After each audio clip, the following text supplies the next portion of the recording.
आज दिनांक 28 मार्च. आजच्या प्रवचनाचा विषय भगवंताची स्मृती आणि कर्तव्याची जागृती. प्रत्येक मनुष्य बोलताना मी आणि माझे अशा भाषेत बोलत असतो. म्हणजे प्रत्येक व्यक्तीला ह्या दोन्ही बाबतीत काही कर्तव्य असतात. माझे या शब्दात शरीर आणि तत्संबंधी सर्व गोष्टी येतात. आयुष्यात मीचे कर्तव्य परमेश्वर प्राप्ती हे आहे आणि देहाचे कर्तव्य देहाशी संबंधित असलेल्या प्रत्येक व्यक्तीबद्दलचे असते. देहाच्या कर्तव्यात धर्म, शास्त्र आणि नीती यांना धरून संबंधित व्यक्तीशी करण्याच्या आचरणाचा समावेश होतो. म्हणजेच ज्याच्याशी जसा आपला संबंध असेल त्याप्रमाणे त्याच्या बाबतीत आपले कर्तव्य चोख पार पाडणे. कर्तव्य याचा अर्थ मोबदल्याची अपेक्षा न ठेवता ज्या ज्या बाबतीत जे करणे योग्य असेल ते करणे असा आहे. मनुष्याने मी आणि देह या दोहोंच्या बाबतीतली कर्तव्ये समान चालीने करीत राहिले पाहिजे. मीचे कर्तव्य करीन पण देहाने कसाही वागेन असे म्हणून चालणार नाही.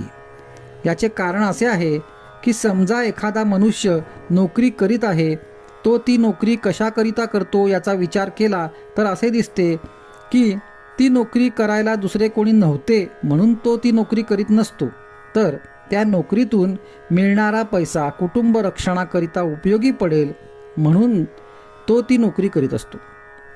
समजा त्याने नोकरी केली पण मिळणारा पैसा घरात दिला नाही तर त्या नोकरीचा काही उपयोग नाही.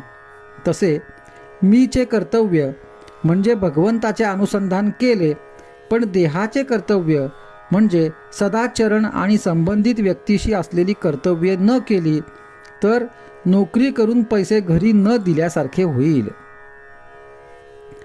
म्हणून प्रत्येक व्यक्तीने भगवंताची स्मृती आणि कर्तव्याची जागृती ठेवावी आणि या दृष्टीने आपले कुठे चुकते आहे याचा शोध दर वाढदिवसाच्या निमित्ताने घेऊन प्रत्येकाने आपली उन्नती करून घ्यावी.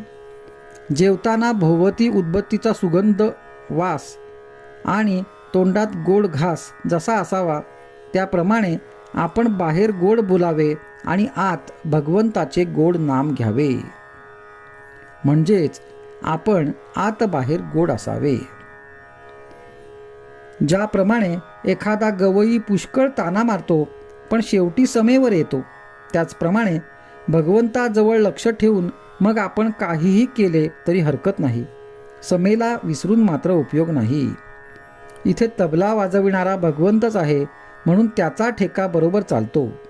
ठेक्याप्रमाणे म्हणजेच भगवंताच्या ठेक्याला अनुसरून म्हणजेच त्याच्या स्मरणात जो गवई गाईल तो बरोबर मार्गावर राहील आणि शेवटी समेवर येईल. आजचा सुविचार. फळाची अपेक्षा सोडून कर्म करणे याचे नाव कर्तव्य होय.